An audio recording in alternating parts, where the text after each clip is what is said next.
Hemos escuchado de científicas que estudian un grupo de animales o ecosistemas enteros, un grupo de microorganismos, virus y hasta grupos de partículas. Pero, ¿dedicarse a estudiar una única proteína? Sí, escuchaste bien. El día de hoy hablamos con la biofísica estadounidense con orgullosas raíces centroamericanas, Jessica Gómez. Jessica se encuentra finalizando su doctorado en biofísica, en el que estudia a nivel computacional el comportamiento de una proteína, aunque ese no fue el sueño inicial. Acompáñanos a conocer cómo llegó del mar y experimentos en acuarios a realizar experimentos desde su computadora. ¿Qué es esto de la biofísica? Además, hablamos de la importancia de la representación de latinos estadounidenses en las ciencias y juegos de proteínas para que tú y yo también podamos aprender y contribuir a la ciencia desde nuestros celulares. ¡Empecemos! Hola, somos Dayan, Kat y Rana, 3 científicas guatemaltecas convencidas que las carreras en STEM son para todos, no solo para aquellos a los que les va bien en mate. Y todos nos beneficiamos de ellas a diario y te lo vamos a demostrar. Bienvenidos a Epistemas.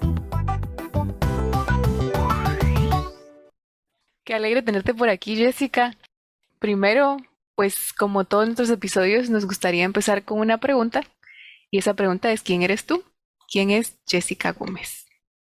Pues, Jessica, yo soy estadounidense, crecí en Los Ángeles y profesionalmente estoy sacando mi doctorado en biofísica. Y biofísica, pues llegué de ahí por parte de primero biología marina y después bioquímica y después física hasta llegar aquí. Qué variado todo tu transcurso y tu trayecto para llegar a biofísica. Antes de comenzar como a hablar la parte profesional, a nosotras nos encanta también conocer la parte personal. Contanos un poquito de cómo fue tu niñez y cómo llegaste a todas estas ciencias, si desde chiquita, desde pequeña sabías que querías hacer todo esto o si fue ya cuando estabas grande. Creo que yo fui de una de esas personas raras que siempre ha querido ser científica. Tal vez desde que tenía como 10 años. En mi niñez, como crecí ahí en Los Ángeles, en el sur de California, crecí cerca del océano y yendo al mar, y siempre me ha gustado el mar muchísimo. Hicimos una excursión de la escuela. Fuimos a hacer camping en una isla y fuimos a ver todos los animales y fuimos, no a nadar, snorkeling, los dos. Y pues eso también, esa experiencia me gustó muchísimo, andar en el agua y ver los animales. Y creo que desde ese tiempo hasta llegar a la universidad me encantaban los animales siempre y pensé que quería trabajar con animales del mar. Y ese fue tu primer paso al mundo de la ciencia, todas las ciencias marinas. Sí, esa fue una experiencia que me inspiró mucho. Y ya después en la prepa, en la high school, también tuve otras experiencias como fui voluntaria en un acuario y también hice un programa de verano donde yo iba a hacer un proyecto de ciencia con un acuario. Tiene exhibiciones, pero también se enfoca en hacer investigación y era un programa de verano de estar en el lado de investigación y hacer un proyecto, digamos. Eso fue ¿cuántos años tenía? 14 o 15 años y fue mi primera vez haciendo un proyecto así afuera de la clase, donde tenía un biólogo que me estaba ayudando, like my mentor, pero era yo que yo tenía que encontrar una pregunta y decir, pues, estos son los animales que hay, escoge uno, escoge algo que quieras saber de ellos. Y yo hice un proyecto que tenía que ver con cómo responden esa palabra no sé, jellyfish. ¿Medusas? Medusas, sí. Ok, mi proyecto fue de cómo las medusas responden a los cambios de pH. Si el agua es más básico o más acídico, cómo responden los tentacles. Los tentáculos. Sí, los tentáculos. No era de que tomé toda la medusa y lo metí en ácido, porque obvio que lo iba a lastimar, pero era de que el científico que me estaba ayudando le cortaba un tentáculo, me lo daba y yo hacía así Como pedacitos, sí, sí, y los ponía en baños a diferentes pHs y les tomaba fotos con el microscope y así viendo que si cambiaba de tamaño, si cambiaba de forma, porque cuando los ves debajo del microscope se ven como así ondulados.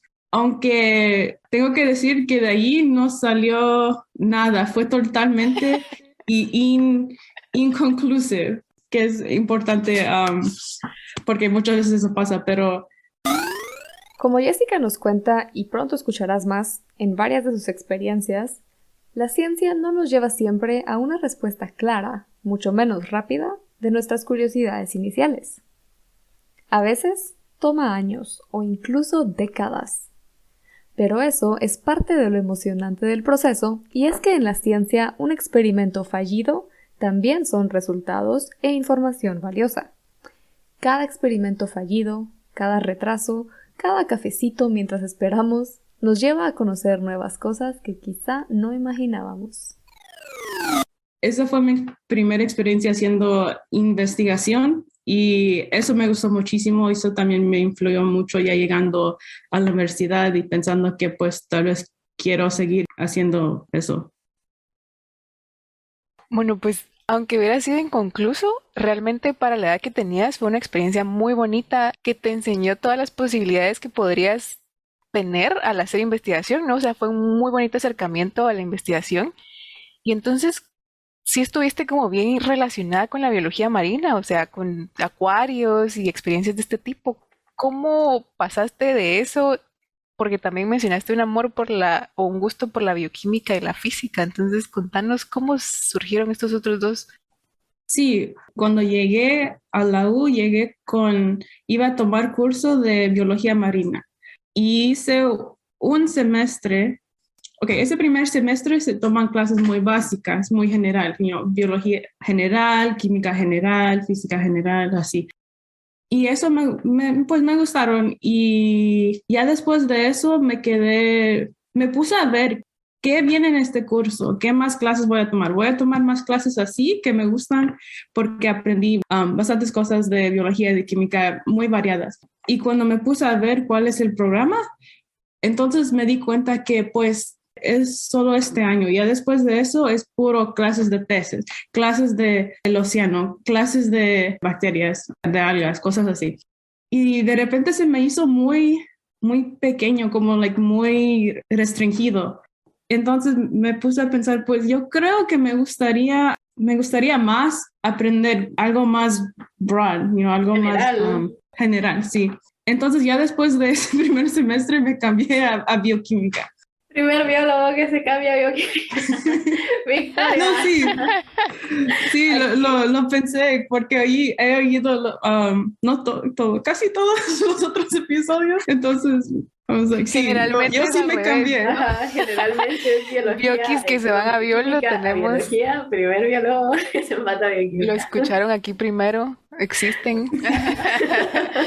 Y siguen tus expectativas. Cuando cambiaste de biología a bioquímica, sí fue lo que querías. Sí, hasta cierto punto, es un poco difícil y como no había tomado química en la high school, entonces sí, al principio me costó un poco, pero más o menos sí era lo que quería. Ahora la física llegó hasta después, eso fue mi primer año y ya después pasaron 2 años. Sí, ya a los finales de mi tercer año en la universidad, en ese tiempo ya estaba haciendo investigación y ya estaba pensando, pues tal vez me gustaría seguir haciendo eso después de salir de la universidad. Y me puse a pensar que tal vez debería ver más física también, porque las clases de física los dejé en el primer año, ya no había tomado más. Entonces, sí, en mi tercer año fui y añadí unos cursos, unas clases de física. Y ahí en el departamento me empezaron a decir, pues, si vas a tomarlos, toma otros 2 más y te sacas un curso también en física. Y para mí me sonó bien porque también estaba pensando en ir a seguir, a sacar mi doctorado. Entonces, tener eso, yo pensé, oh, pues se va a ver bien en las aplicaciones y todo eso. Y por eso lo hice. So, bioquímica sí me gustó mucho y terminé añadiendo más también con la física. ¿Y cómo fue ese momento en donde dijiste, wow, o sea, física me gusta bastante, creo que se puede verificar con mi conocimiento de biología y bioquímica? ¿Cómo fue ese clic? Ok, eso ya viene siendo de lo que aprendí en el lab en donde estaba en ese tiempo.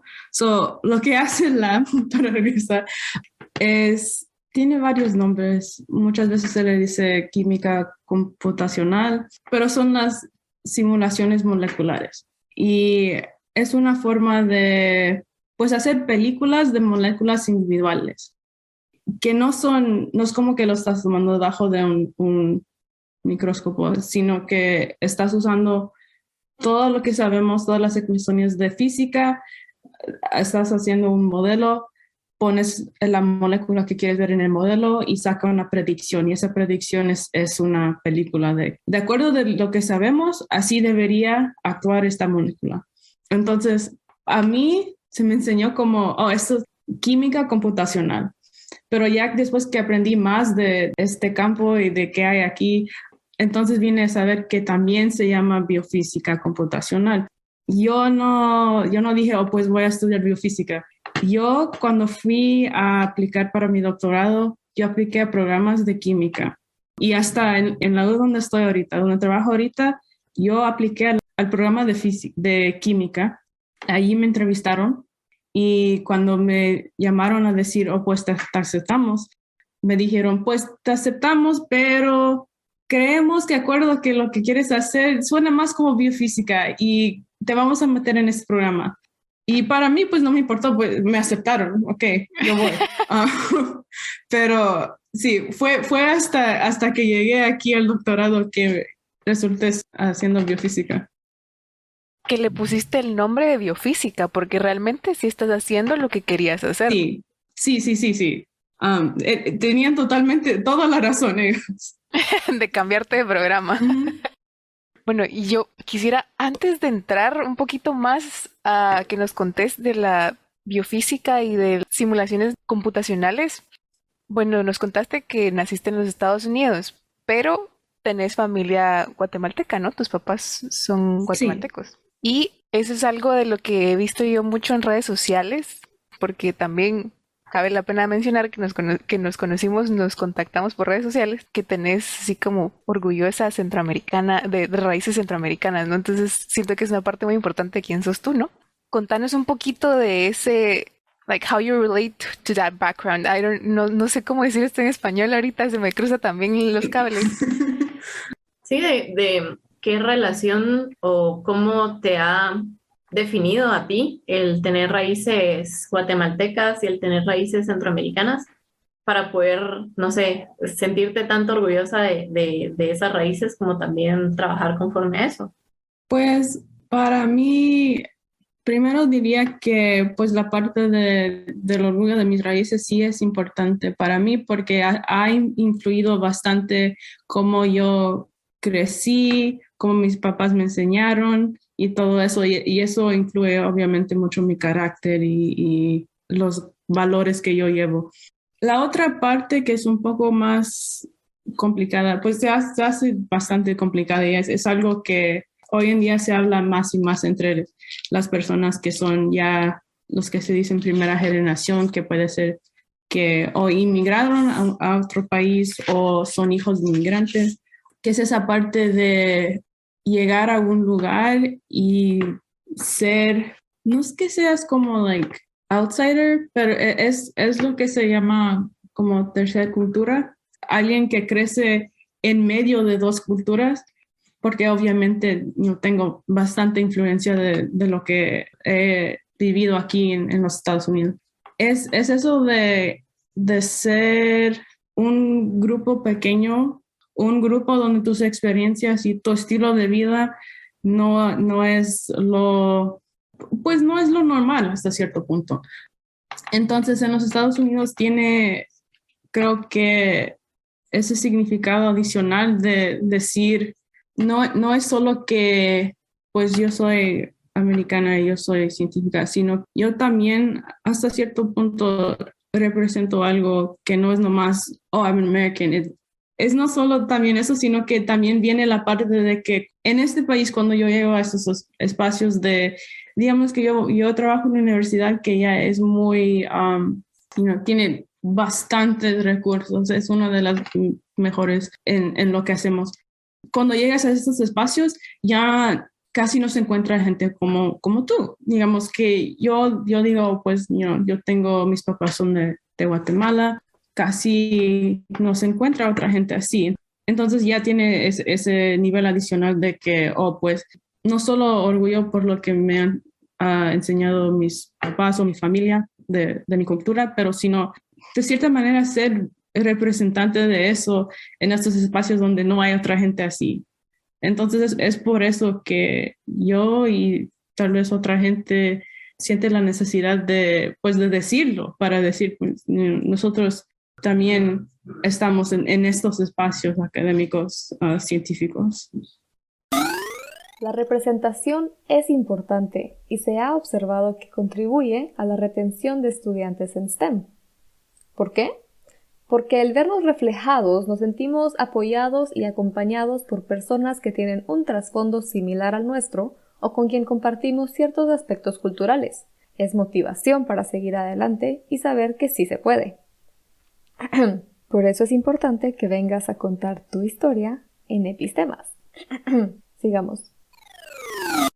Muy, muy bonito ese concepto y definitivamente que agradecemos muchísimo que esté representando a Guatemala en algo como biofísica, que creo que aquí muy poca gente sueña con ser biofísico, pues, y estar allá y estarlo haciendo y con orgullo decir que tus raíces son de acá.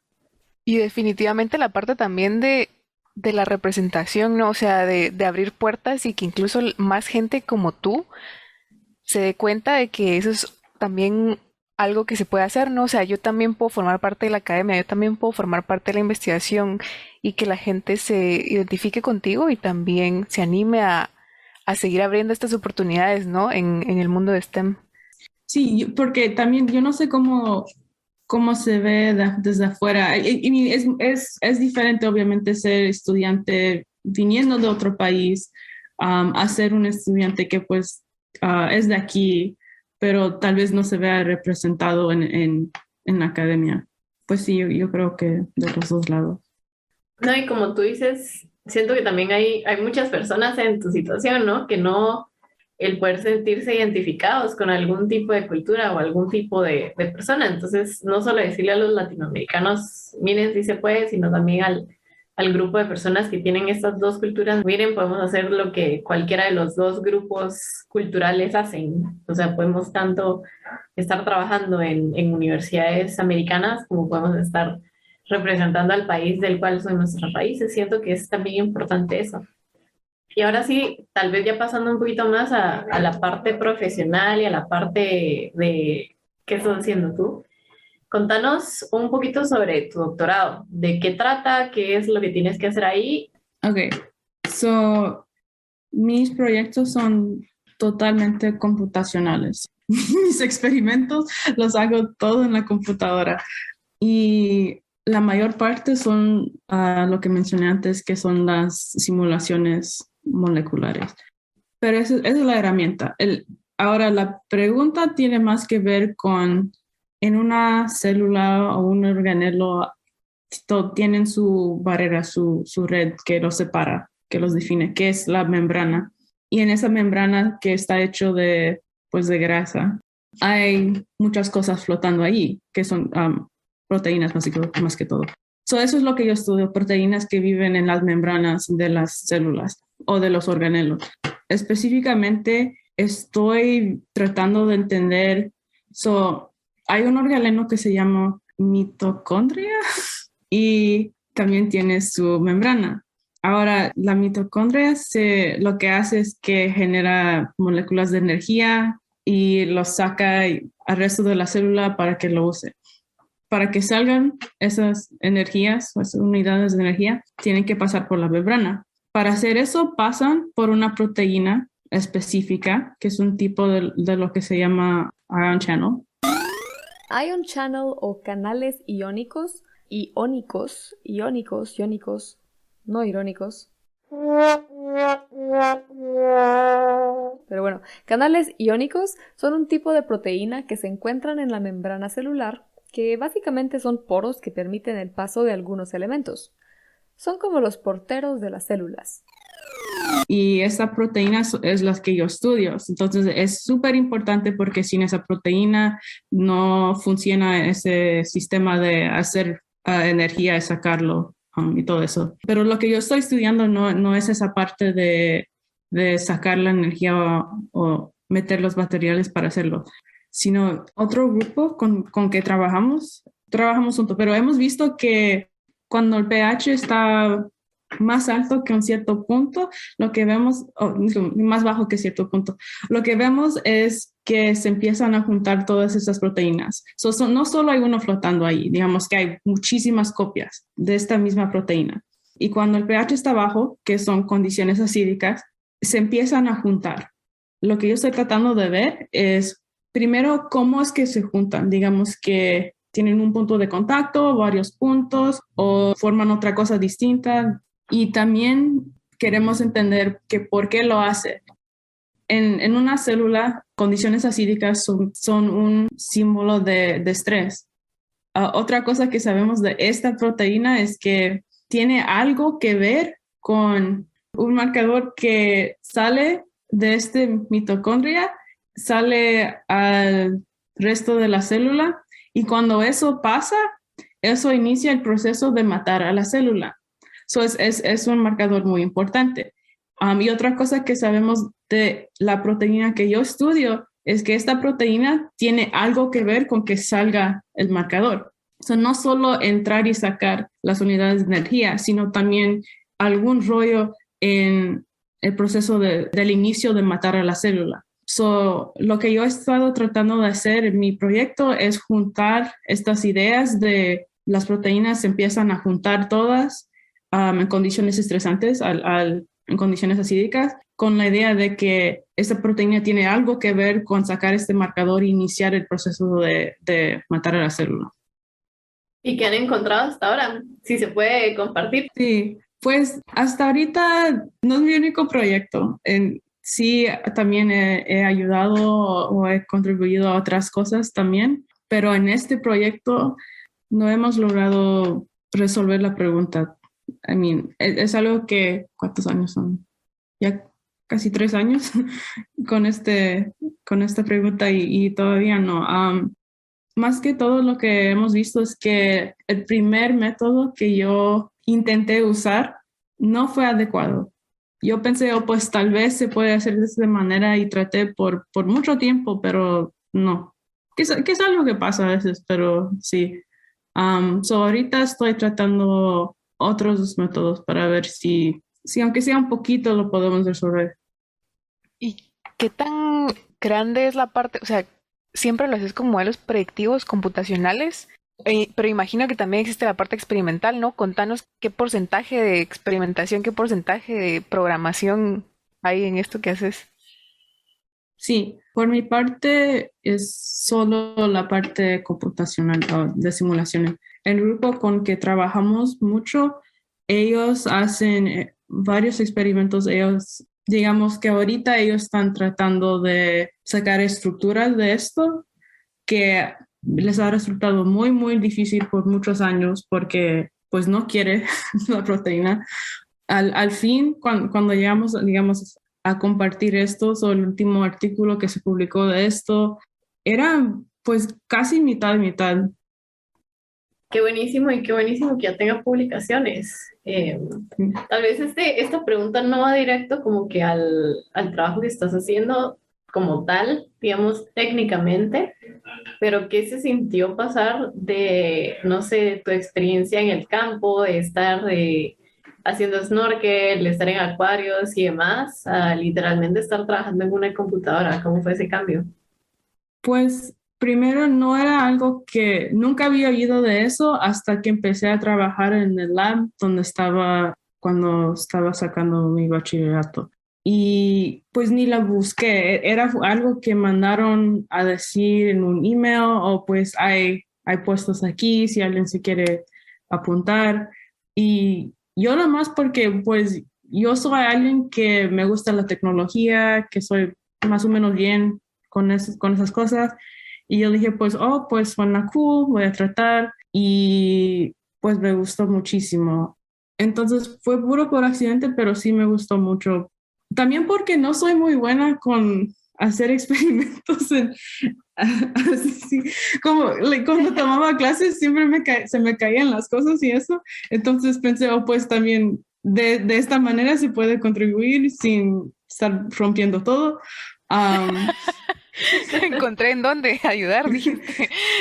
Sí, ahorita en este punto también he empezado a apreciarlo más porque ahora que estoy pensando cuál es el siguiente paso, qué tipos de carreras estoy viendo, también empiezo a apreciar que es una manera más, no fácil, pero tiene menos barreras, tiene menos, es más Regulaciones. accesible Ajá. comparado con los otros experimentos, que obviamente son súper importantes y yo por mi vista nunca los vamos a reemplazar porque hay tanto que no se puede predecir. Pero digamos para como alguien que está empezando en la ciencia, es algo muy accesible porque solo necesitas la computadora y conexión a internet, que es, pues es, todavía es algo, pero es mucho menos costo y mucho menos espacio que tener todo un laboratorio. So, también eso creo que me ha gustado mucho.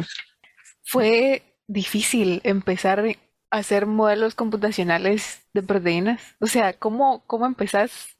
Sí, al principio es bastante difícil.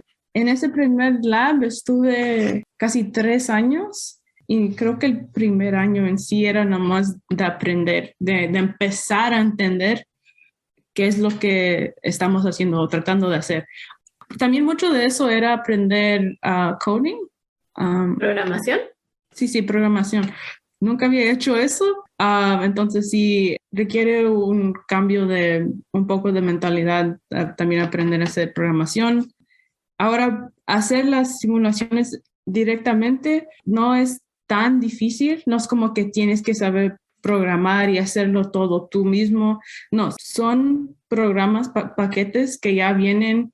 Hay otros grupos que eso es su enfoque. Ellos desarrollan los modelos y ellos los mantienen y los adaptan de acuerdo de qué nueva información sale.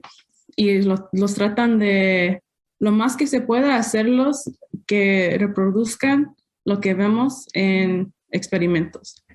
Entonces, ellos se encargan de eso. Y yo como persona que lo usa, yo nomás tengo que meter mis proteínas, poner o cualquier molécula que voy a usar, poner todos mis settings y así, y nomás ver que está trabajando así como más o menos debería trabajar. Entonces, no requiere hacer todo un modelo tú mismo. Esa parte sí se puede aprender, no en tanto tiempo. ¿Y qué le aconsejarías a alguien que quiere comenzar como que a entrar en esa parte? ¿Qué sería lo primero que tiene que aprender? Lo primero de aprender, yo creo que la programación sí es bastante útil, digamos que en mi trabajo más que todo se usa para analizar los resultados, pero tener esa confianza con la computadora y cómo usar no solo el mouse, el puntero, sino que trabajar con el terminal y cosas así, que hasta eso ni es programación, eso es nomás aprender a usar la computadora con el terminal, manipularla nomás con el teclado, cosas así, que es bastante simple. Se puede buscar, como es de programación, también hay bastantes tutoriales en línea. Una pregunta, ¿toda la biofísica es computacional o también hay otras partes de la biofísica que sí son experimentales? Sí, sí, sí. Hay muchísimas partes que son experimentales. Probablemente la mayoría. Nada más que yo aquí en mi esquina eso hago. Sí, biofísica experimental es muchas cosas. La respuesta clásica es sacar estructuras de moléculas, que son representaciones 3D de qué es la forma de esta molécula. Y eso se hace de varias maneras, pero también hay muchas otras cosas así. Por lo general, digamos que se podría decir que la biofísica es tomar instrumentos o métodos de la física y aplicarlos a preguntas biológicas. Entonces, muchos de los instrumentos que se usan se han usado para ver cosas así como estructuras de moléculas y en otro nivel también cómo se mueven las células y cosas así. Todo eso es física porque son, digamos, si estamos pensando cómo se mueven las células, entonces son ecuaciones de fuerza. Cada vez más encontramos estas mezclas entre distintas ciencias, en donde, por ejemplo, soluciones para la biología se encuentran con métodos antes solo utilizados en la física. La dinámica proteica en la que Jessica trabaja es tan solo una de las tantas opciones de la biofísica. Comunicación molecular, biomecánica, bioacústica. Y es que más allá de la multidisciplinariedad de la que hemos hablado en tantos episodios, la transdisciplinariedad, como lo vemos en la biofísica, nos amplía las fronteras de estas ramas y lo que podemos llegar a descubrir. La verdad es que es todo un mundo que tampoco sabías que se llamaba biofísica, así, la parte que tú haces. Y me parece muy curioso que aquí en cada episodio que tenemos casi que nos damos cuenta de la importancia de aprender a usar una computadora, la importancia de aprender a programar. No importa en qué área estés, al final eso viene siendo algo más común en cada una de las áreas que hemos estado aprendiendo. Entonces, lo bueno es que, como dijiste, una computadora, conexión a internet y tutoriales, y con eso nos empezamos a adentrar más en el mundo de la programación y nos podemos ir tirando también a pues esta parte en la que tú trabajas, que es con proteínas, modelos de proteínas, ¿no? También hay unos juegos en línea. Hay uno que se llama Fold It y tú nomás buscas ahí en el Google lo que sea, Fold It y te sale y es se presentan como puzzles, like, no rompecabezas, but like puzzles. Y tú puedes ahí nomás solving puzzles, como juego. Pero lo que es, en verdad, es predecir las estructuras de proteínas. A mí es algo de que cualquier persona puede hacer, nomás va y lo busca en línea y puede jugar. Y también hay otra ¿cómo se llama? Eterna, que es algo similar, es también un juego en línea, pero eso es de resolver estructuras de ARN. También hay esas cosas. Te dejamos los enlaces a estos juegos en las notas del episodio. Yo había entrado a la parte de biofísica o no sé, como que mi interés por la biofísica, más que nada por el efecto que tiene algo como la gravedad en cuanto a la estructura de una célula. Entonces me había interesado muchísimo porque es como la célula necesita tensión para existir. Si la célula no tiene tensión, le va mal. Y me había metido esa parte de la biofísica por eso, pero me llama mucho la atención que no solamente es como el efecto físico o lo que nosotros ya conocemos, digamos. A mí me hablan de física y obviamente siempre voy a pensar en gravedad, en velocidad, en todo lo demás, pero qué buenísimo saber que de algo tan común como lo que utiliza la célula para sacar su energía, ya se puede empezar a hacer biofísica. No es como tener que estudiar todo el cosmos para poder entender la parte de biofísica. Entonces, ¿qué le dirías tú a alguien que quiere entrar a la parte de la biofísica, pero ya como de la parte más biológica y no toda la parte computacional? Como que... De la parte biológica, yo creo que se puede entrar, no quiero decir nomás haciendo biología, pero casi. De lo que yo sé hasta ahorita, La mayoría de lo que se hace al nivel de moléculas o de células o tal vez algún organismo muy, muy, muy pequeño, algo que se pueda así manipular bastante. Entonces, para entrar del lado de biología, yo creo que es algo de tener interés o tener alguna puerta de biología molecular y de allí la línea para decir, oh, he cruzado a la biofísica es un no sé cómo definirlo. Usualmente es que has decidido usar algún método o técnica de que hoy en día se dice biofísica, pero no para hacerlo muy filosófico, pero al final del día todo viene en la física. La física, como nosotros lo definimos, siempre afecta a todo de alguna manera, aunque muchas veces lo podemos ignorar si no nos interesa.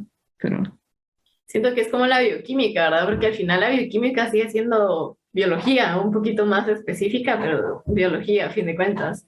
Supongo que la física es sí, como que sí. no le puedes correr a la física, no puedes escapar de ella, aunque intentes siempre va a haber algo físico que está provocando algo en alguna respuesta en tus células. Pero qué Ujú. interesante, sinceramente. Me emociona mucho tener a nuestra primera biofísica. Quería preguntar, ya esto ya alejándonos un poquito de la parte de biofísica y tu vida profesional, ¿qué otra cosa te gusta hacer? ¿Algún pasatiempo? Pasatiempos demasiados, como que tengo mucho tiempo que pasar o algo, no sé. No, en verdad que soy una persona que sí me gusta hacer muchas cosas. Hobby, ok, pues lo tengo que decir porque va a salir especialmente con ese tema que nos conocimos por redes sociales. Mi red social yo hablo más que todo de la papelería, de lo que son los cuadernos, los lapiceros y cosas así, porque pues me gusta, aunque trabajo todo el día en la computadora, me gusta mucho ponerme a escribir así a mano. Me gusta, digamos, mandar cartas. Eso sí es algo que me gusta mucho, todo lo que tiene que ver con los papeles y pegatinas y lapiceros, porque para mí, pues no sé, me relaja. Yo creo que en español también se le llama journaling, o sea, tanto en inglés como en español se conoce como eso. Sí, creo que actually, sí, esa era la palabra que iba a decir, journaling. Pero me parece bien, bien chilero, la verdad, porque cabal, como tú decís, tu trabajo es full computación, pero una de las cosas de tus hobbies es irte completamente análogo, ¿no? O sea, sí, papel, lápiz, lapiceros, stickers, etcétera.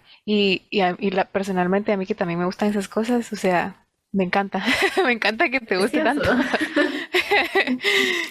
¿Y cómo empezaste con esta cuenta de Instagram, con Minty Stationery, por si a alguien le llama la atención toda esta área y es de los locos de los plumones, diríamos, para que te pasen a seguir?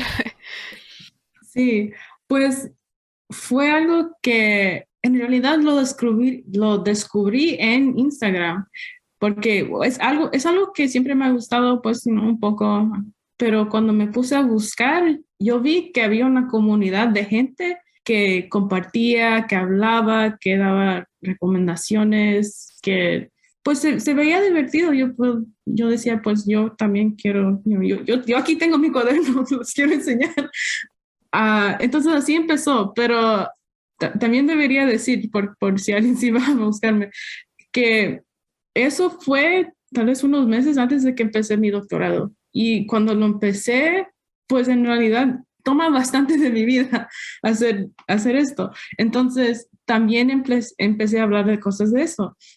Entonces ahora sí hay muchas fotos de cuadernos y de pegatinas y de no sé qué, pero también me pongo a hablar de lo que hago un poco a diario, nomás para decir, qué es lo que hace un estudiante doctoral, qué es lo que hace un biofísico. Pues esto, hoy tengo que dar una plática o atender una reunión o algo así, nomás para dar un poquito de la vida real, digamos. Ahorita en esa cuenta hay de los dos y en cualquier momento, no sé, cada día es un poco random. Lo que se me haga más interesante sería hablar. Y bueno, porque es parte de comunicación científica, ¿no? Parte de compartir lo que la gente no conoce. Sí, sí, también eso. Cuando empecé a meter a decir cosas de qué es lo que estoy haciendo, de qué es de qué se trata esto, también otra vez encontré otra comunidad de gente que también está haciendo doctorado, también son científicos y me agradó bastante ver, sí hay otra gente que está teniendo experiencias similares, con quien puedo seguirlos, hablar con ellos. Y también sentí eso de que si vas a esa comunidad ahorita en Instagram, ves que hay una gran diversidad de gente en varios sentidos y también de experiencias. Y para mí eso se me ha hecho tan importante porque muchas veces, muchos de nosotros no tenemos eso en la vida real. Vamos y no hay esa diversidad de perspectivas o de gente en donde trabajamos. Entonces, también es eso, yo creo que ser parte de esa comunidad que está expandiendo la experiencia doctoral. Qué súper, la verdad. O sea, yo como te dije, yo ya te sigo y personalmente yo sí soy la loca de los plumones. O sea, a mí me encanta y hago journaling y bueno, trato porque también, como tú decís, toma bastante tiempo, ¿no? Y también me parece muy bonito que compartas tu experiencia doctoral y que compartas así como estaba viendo, como a veces das como tips. Estaba viendo por ahí un video que decía cuando para leer artículos científicos, para encontrar artículos científicos o compartir de tu día y entonces es algo que para alguien que tal vez te encuentra porque le gusta el journaling y de ahí se da cuenta, ve, está esta otra parte también, la ciencia y tal vez le abrís la puerta y los ojos a alguien que no conocía todo esto, pero te empezó a seguir por una razón y paró enamorado por otra.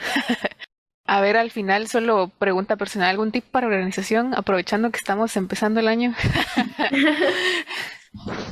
Sí, actually, algo que he estado pensando este año es que es más una reflexión porque es algo que empecé el año pasado, pero yo soy una de esas personas que sí me gusta poner metas al principio del año, pero he visto que salen, digamos que salen mejor si en vez de poner meta como, a mí hay unas cosas que sí es algo distinto, es una cosa, digamos que yo digo, Era una este año me quiero publicación. graduar Ujú. o algo así, pero por lo general sale mejor si lo formas como hábito. So, para mí, mis mejores metas que me han salido son las cosas donde dije, yo cada día voy a caminar por media hora, algo así. So, en vez de decir, es una gran meta que tengo que llegar allá, es nomás voy a hacer un cambio de cada día. So, cuando llega el fin del año es más como ver, pues, ¿cuántos días del año lo hice? ¿Lo hice 100 días o 200 días o lo que sea? No sé, para mí me salió mejor así. Se siente mejor y creo que logras un poco más porque es más fácil, porque es un mini meta que alcanzas todos los días. Súper. Súper.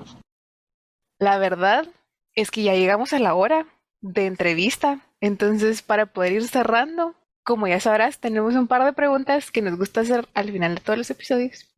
Entonces, la primera pregunta que te queremos hacer es, ¿qué consejo le darías a tu yo de 17 años? Ok, a los 17 yo terminé la high school y todavía tenía 17 cuando empecé la U. Entonces, mi consejo que me daría ya empezando la universidad sería, me vienen a la mente dos cosas. El primero es aprender a pedir ayuda, porque es algo que siempre se me ha hecho difícil, requete difícil.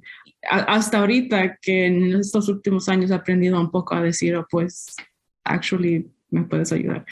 Pero también me diría que me va a ir mucho mejor y menos estresante, tal vez, no sé, me divierta más si cambio mi enfoque. So, saliendo de high school y tal vez tenga que ver con el sistema de educación o lo que sea de donde salí, pero uno aprende a absorbes todo como esponjita, viene el examen, lo exprimes, sacas todo y ahí quedas pues casi vacío. A mí no se me quedaba mucho después de los exámenes. Entonces, yo me diría que me va a ir mucho mejor si cambio de mentalidad y aprendo a entender. No aprender, no a estudiar, sino a entender, porque estoy aquí, digamos, yo estaba ahí en la U, no para sacar buenas marcas, era para entender, para aprender algo que voy a llevar conmigo y al salir de ahí en mi carrera. Y creo que en verdad me costó mucho entender eso los primeros años y me hubiera ido mucho mejor. Concuerdo con ese consejo y especialmente porque también es algo que yo siempre digo, no se preocupen por las calificaciones, lo importante es que entiendan lo que les están enseñando en sus clases. De ahí, después de eso, tenemos otra pregunta también, que es, ¿qué consejo le darías tú a las personas para apoyar el desarrollo de la ciencia y en tu caso también de la tecnología en Guatemala y en la región? Pues para desarrollar estas cosas tenemos que tener gente que entiende o tiene la capacidad de entender o apreciar y respetar a la ciencia. Y para tener eso, tenemos que empezar hasta lo principio, que son los maestros y maestros de primaria y secundaria. Ellos son los que desarrollan ese sentido de curiosidad, ese de pensamiento crítico. Y yo creo que eso es lo más importante entonces es apoyar a esos maestros, que tengan recursos, que tengan buen sueldo, que podemos atraer y mantener a maestros buenos para que desarrollen niños que aprecian la ciencia y que saben pensar críticamente y cosas así. Y yo no sé suficiente de Guatemala para decir qué tanto se puede hacer allá, pero 100% aquí también se tiene que hacer. Sí, yo creo que mover la ciencia, para que la ciencia en verdad ayude a la sociedad, tenemos que desarrollar una sociedad donde la gente lo aprecia y lo apoya. Y eso empieza con los maestros. Gracias, Jessica, por recordarnos la importancia del acceso a actividades en STEM desde una temprana edad y lo importante de la representación en STEM para animar e inspirar a otras personas a también seguir estas pasiones. Y, por supuesto, recordarnos a tener paciencia en la ciencia y siempre seguir buscando respuestas. Y gracias a ti, que nos escuchas, por seguir apoyando Epistemas. Recuerda suscribirte en tu plataforma de podcast preferida, seguirnos en nuestras redes sociales y cuéntanos cómo te fue con los jueguitos de proteínas. Hasta la próxima semana.